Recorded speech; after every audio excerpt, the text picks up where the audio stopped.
O que é essa onda de crise? Crise é uma coisa que a sua alma tem que desejar.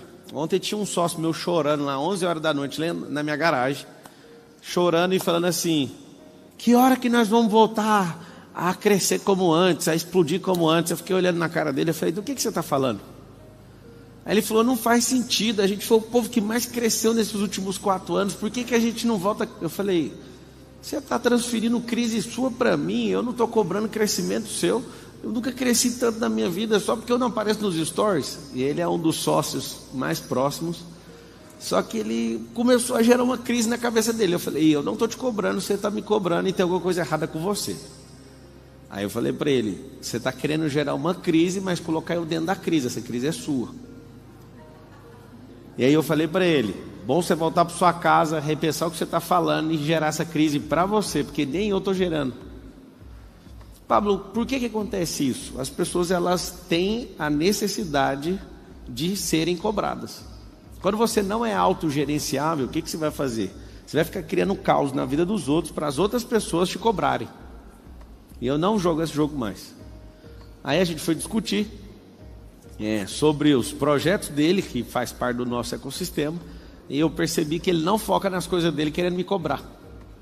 Só que um dos maiores segredos que eu posso contar para vocês sobre crescimento não se cobre. A partir do momento que você começar a cobrar, você vai ficar igual um piloto que fica fugindo do que está atrás. Você vai ficar preocupado com quem está atrás e vai perder o foco na frente, naquilo que você precisa fazer. Outra coisa, entenda sobre ciclos, porque quando você entende ciclos, você vai saber que tem um ciclo que chama desfrute, que você vai ter que desacelerar. Eu confesso que eu não queria que isso existisse. Só que quando você entende cada ciclo, você dá tudo que você tem, vai mais rápido. Alguém falou: cara, por que tudo que você põe a mão funciona? Eu falo: em que área que você está perguntando? Na empresa. Eu falo: porque esse ano aqui é o da oportunidade na empresa. No nosso grupo empresarial, a empresa mais antiga, 21, tem 4 anos e estamos na oportunidade. A empresa mais antiga minha tem 4 anos. Aí alguém fala: meu Deus, agora imagina, próximo ano, perseverança. Próximo ano depois desse, exponencial, nem chegamos ainda. Só que o meu pessoal foi exponencial até dia 18 de abril desse ano. Aí eu falei para ele: calma, amigo, eu não vou fazer doideira nesses próximos meses até chegar 17 de abril de novo. Porque eu respeito meus ciclos. Eles funcionam, eu meço o seu, meço dos outros, meço o meu e ele é real.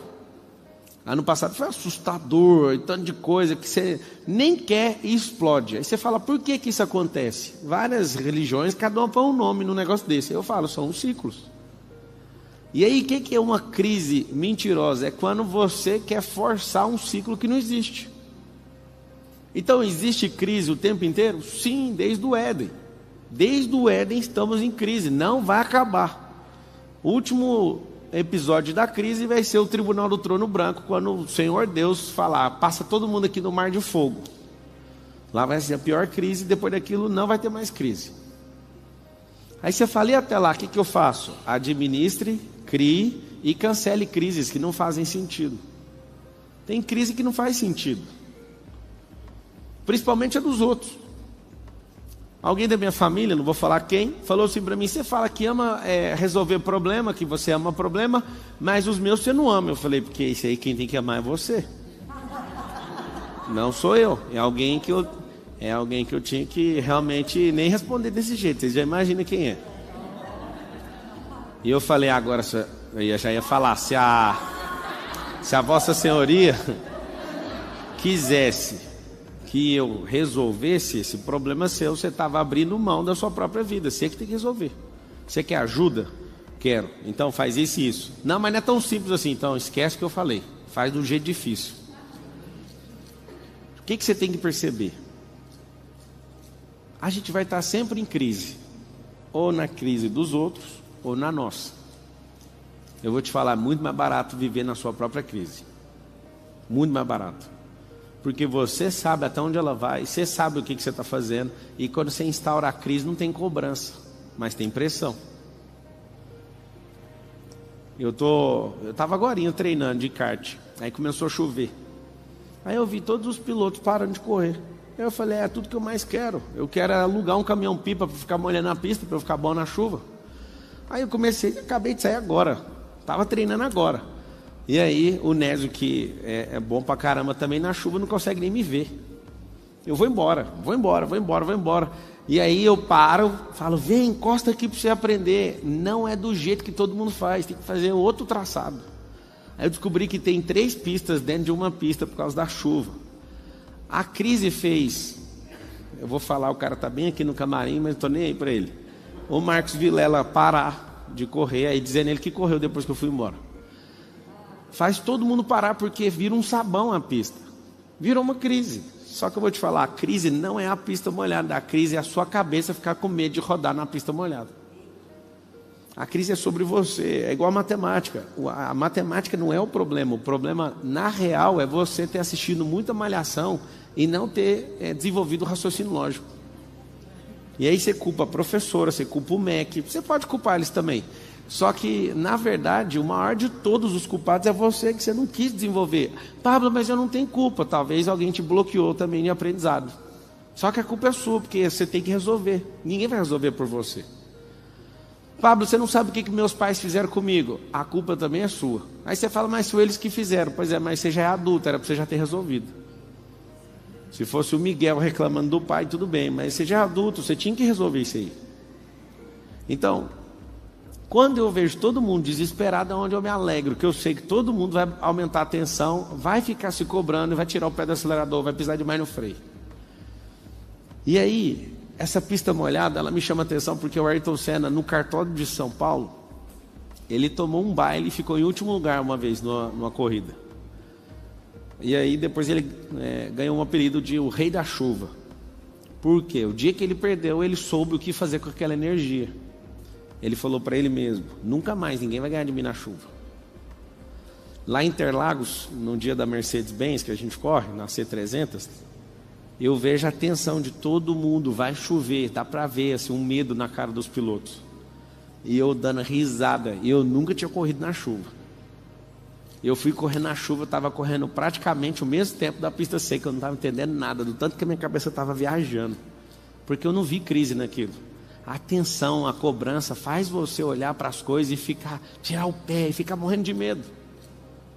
Ah, pandemia, na moral, vocês vão falar isso até que dia? Vocês parecem que esqueceram que teve influenza esses dias?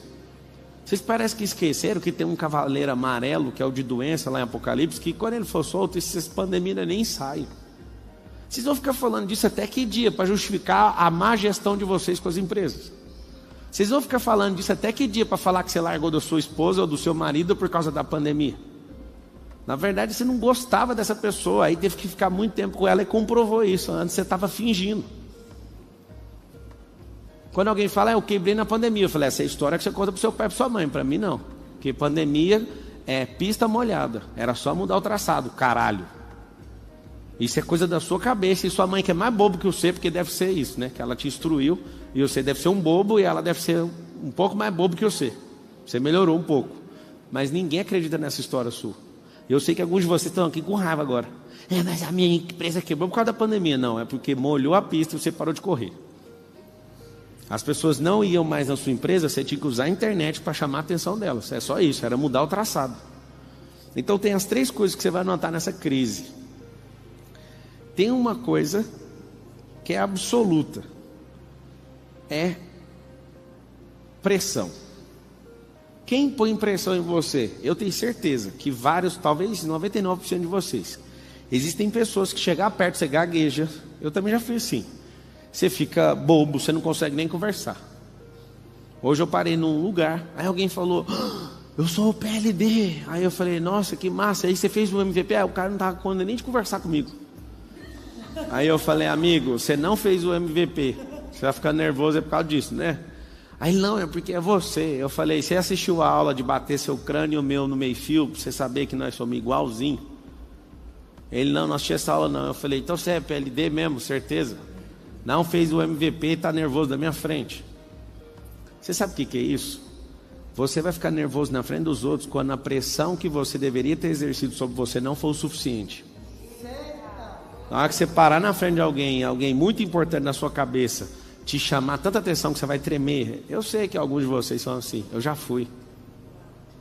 Aí eu comecei a perceber, eu preciso pôr pressão em mim. E quando eu comecei a pôr pressão em mim, Pablo, como é que são essas pressões? Decisões que você vai tomando. Decisões de renúncia, decisões de over delivery, que é entregar mais do que precisa. São decisões que vai elevando a pressão. Se o seu personal trainer falar, faz 15, e ele olhar para a cara dele vai dizer para você se você tem que fazer over delivery ou não. Aí ele fala, vai, só mais um, tipo com dó. Aí você entrega 2 ou 3 a mais e fala para o seu corpo, toda vez que eu sentir que eu estou sendo desprezado para alguém que está me instruindo, você vai pagar caro. O que eu quero que você entenda é o seguinte, a pressão não pode vir de fora, tem que vir de dentro. A pressão só vai vir de fora quando o lado de dentro for fraco. Então você tem que acordar todo dia, acorda a hora que você quiser. Um monte de gente fala, a hora do sucesso é às 4 da manhã, às 4h59 da manhã. Eu confesso para vocês uma coisa, não muda nada na sua vida. Porque se for para você ficar com a mesma energia acordando cedo, você só vai ficar com sono durante o dia e acabou. Agora, se você for entender de frequência, acordar cedo é pôr pressão. Como que põe pressão acordando cedo? Você acorda cedo, você tem que dormir mais cedo, já começou a pressão. Não dá para você acordar mais cedo dormindo tarde. Então você acorda mais cedo, você puxa pressão. Aí acordou mais cedo, vai fazer o quê? Nada, aí a pressão diminui. Aí eu falo para você, vai tomar banho na água fria. Aí a pessoa fala, Deus me livre. Isso é pressão, não é eu que estou colocando. Eu falo para você, vai você fazer. Alguém perguntou para mim, quando que a gente para de tomar banho na água fria? Quando você bater R$1 bilhão, você para.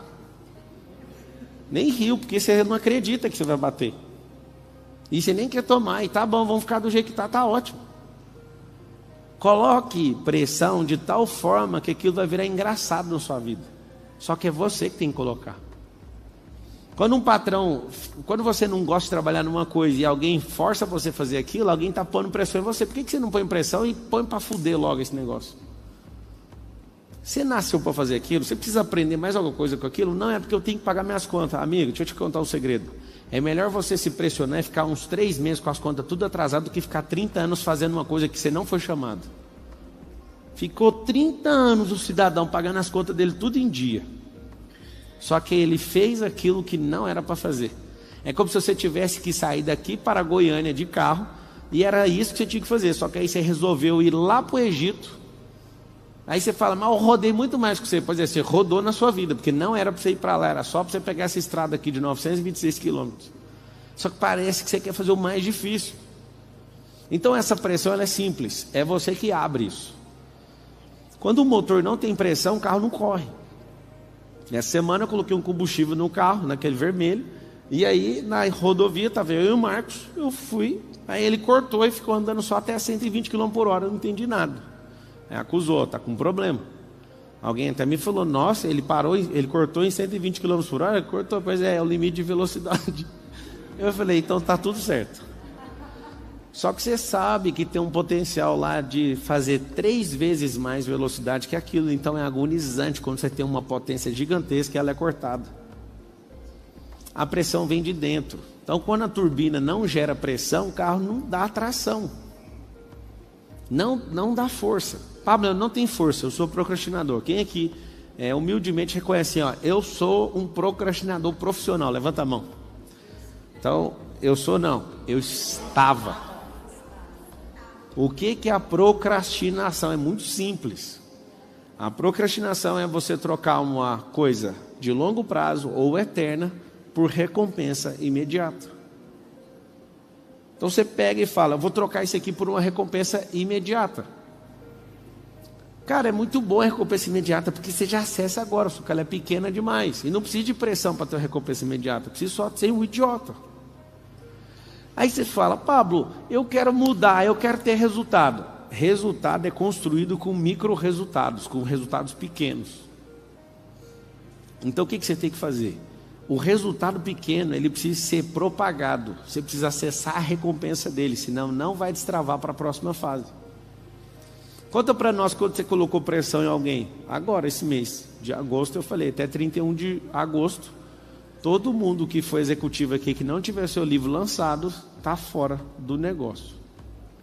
Aí uns começaram a gritar, não tem como, não vai dar, não sei o quê. Eu falei, eu não estou nem aí.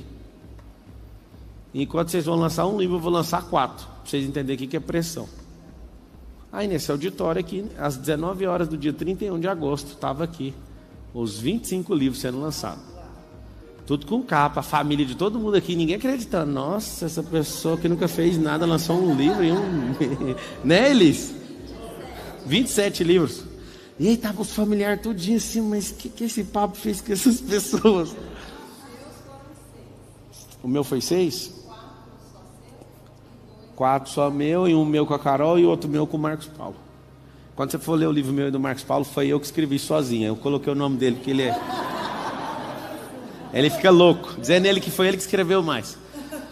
É o seguinte, você vai ver lá de quem que é a linguagem, aí você tira suas conclusões. Onde tiver o Tais Mania falando é ele. Vai ficar louco. Pablo, por que você faz até essas piadas? Chama pressão. Se você não põe em você, eu vou colocar. A pressão é uma coisa muito boa. Sabe o feijão? Alguém aqui já comeu feijão sem levar ele na panela de pressão? Já comeu? Já tá passando fome, hein, para comer o feijão sem passar na panela de pressão. Engraçado é que a pressão, se você pressionar a água, ela fala, não me pressiona, senão eu vou evaporar. Engraçado é que se você pôr pressão no ar, vira água. Olha que louco, se você for pôr pressão no ar, vai aparecer água, vai virar água. Se você pôr pressão na água, vai virar vapor. Se você pôr pressão no ovo que é mole, vai ficar duro. Se você pôr pressão na batata que é dura, vai ficar mole. Que doideira é essa? A pressão, você vai anotar o código, gera transformação. Depois que transforma aquilo ali, acabou, fechou aquela fase. Pablo, por que eu não fui transformado? Por que eu não fui para a próxima fase? Você não pôs pressão. Pablo, então por que eu me sinto pressionado? Porque a pressão dos outros é para você viver na fase deles, não para você avançar na sua fase. E aí você vai entender o que é pressão. Pablo, conta várias pressões. Toda vez que eu dominava uma área na Brasil Telecom, na Oi, lá quase 8 anos, eu falava, eu quero ir para outra área. As pessoas falavam, você é burro, está na melhor fase da sua vida. A Carol está lá todo dia perguntando, a gente vai ter 5 filhos? Aí eu falo, não, absolutamente não. Deus me livre de 5 filhos. E eu fico assim, né? Pablo, por que você está fazendo isso? Pensa uma mãe dedicada que fica o dia inteiro em livre demanda dando mamar para essa mulher. Inclusive não gostei daquele vestido, está muito curto, viu, cara? Mostrando a fralda da minha filha. Eu quero vestido de assembleiana. O que acontece? Pensa na pressão que a Carol está sofrendo. Não é fácil você ficar o dia inteiro em volta de uma pessoa, dando mamar, e a pessoa agora descobriu que ela não dorme mais, ela não quer dormir. Ela quer ficar acordada com aquele olhão de jabuticaba, com aquela cara de Pablo. E aí a Carol fala, você podia tanto ajudar, e eu falo, ajudo, eu vou ficar quietinho, eu não vou fazer nada para não atrapalhar vocês duas. E aí o que acontece? A própria Carol já está lascada nesses próximos 90 dias, que é mais ou menos nesse período aí pela experiência. E ela está querendo saber de outro filho. Faz sentido um negócio desse? Então coloca assim, ó, a pressão também tem fase. Não precisa pressionar tudo de uma vez, vai quebrar. Não dá para pressionar toda a suspensão do carro, todo o câmbio, todo o motor, tudo de uma vez. Vai quebrar o carro. Então o que eu fico fazendo? Que isso é sabedoria para você que é homem. Você quer ter mais filho com a sua esposa? Não, quando chegar um, fala, não, nunca mais não vai mexer com isso. E aí fica tudo bem. Aí depois vai indo e acabou, amigo. Depois aí você vai ativo e faz o download.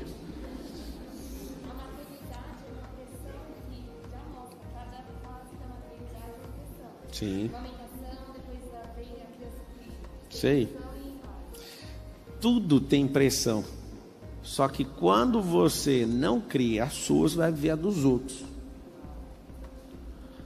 Pablo, o que eu faço depois de sair de hoje, depois de assistir essa live aqui, que eu nem apertei o like, porque eu não sei o que é o like. O like é um botão assim, ó.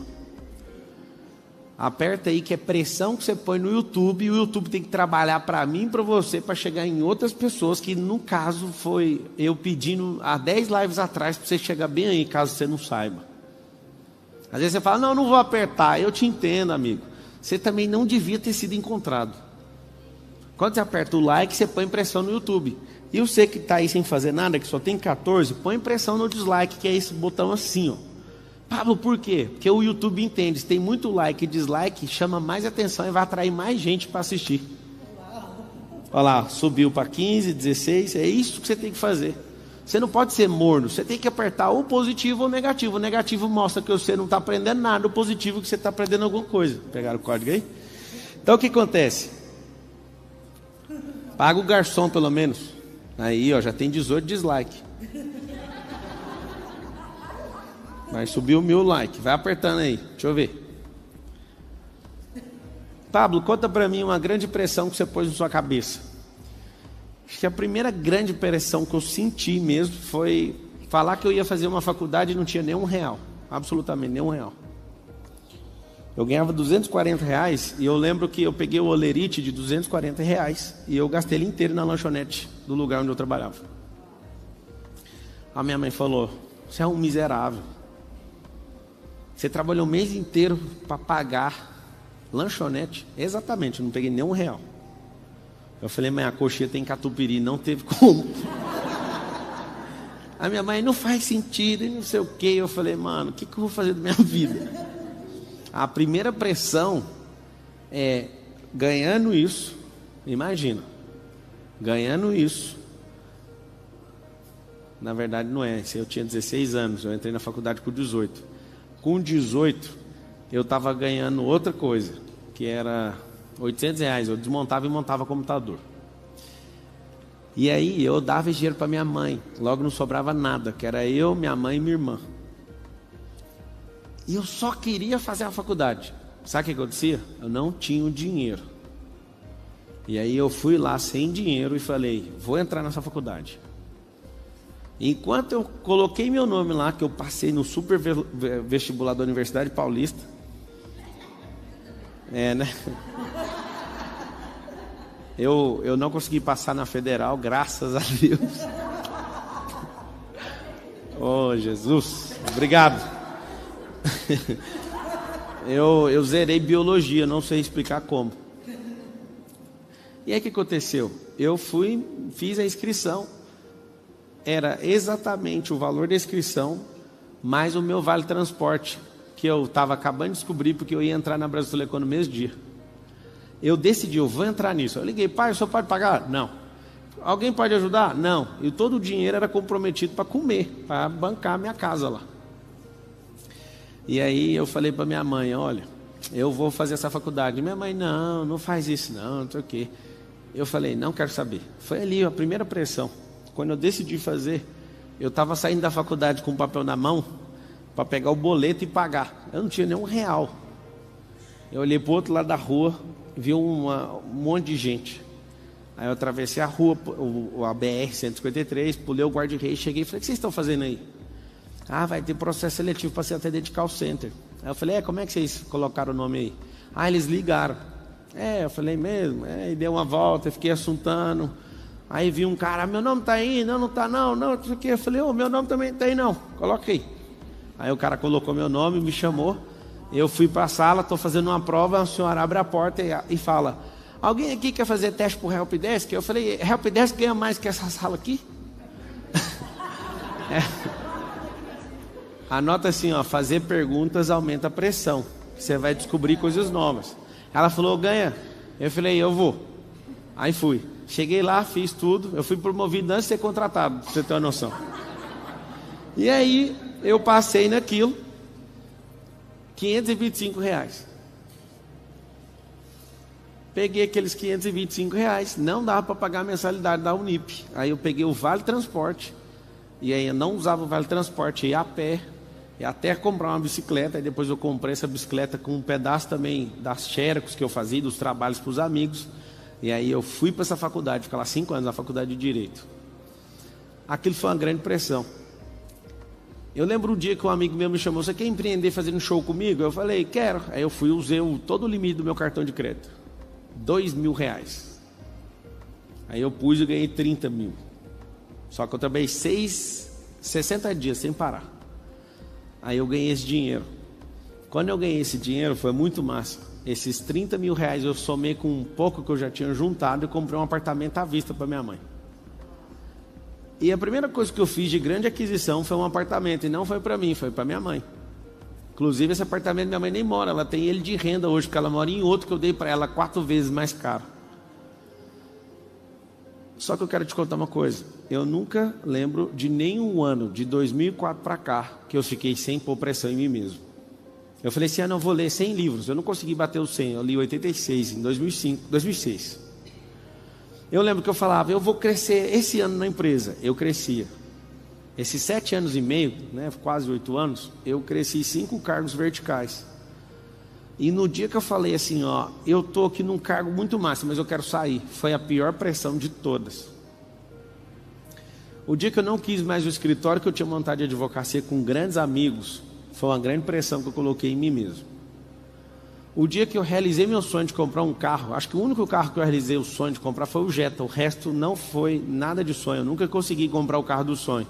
Aí eu fui crescendo, eu esqueci desse negócio de carro, aí depois ficou tão exponencial que não deu para voltar nos carros do sonho, que eles ficaram muito pequenos. Mas eu lembro bem, eu comprei esse carro, esse Jetta, eu acho que ele foi 63 mil reais em 2011. Aí eu vi uma oportunidade de trocar ele numa sala para dar aluguel, para eu ganhar esse aluguel. E até hoje eu ganho aluguel dessa sala. Eu peguei esse Jetta, juntei, fui lá, fiz uma proposta na metade do preço na sala dentro do shopping, troquei, fiquei sem um carro dos sonhos. Pablo, mas era o carro dos seus sonhos. Pois é, depois que realizou não precisa ficar mais com isso. Aí eu fiz virar renda um carro que só dava despesa todo mês.